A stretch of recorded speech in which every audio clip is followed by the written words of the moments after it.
είτε αυτόν εν την πάνω και χώρο, εν είτε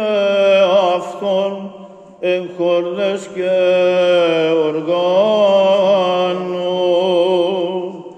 σταυρός ανυψουμένος του εν αυτό υψωθέντος,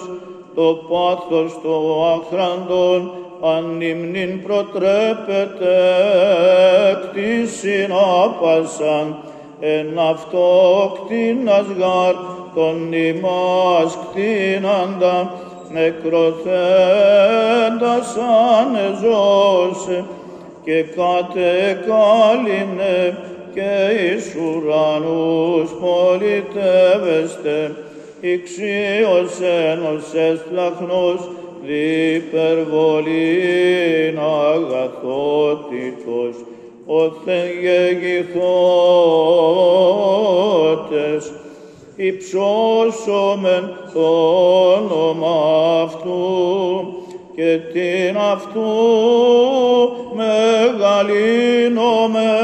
άκραν συγκατάβαση.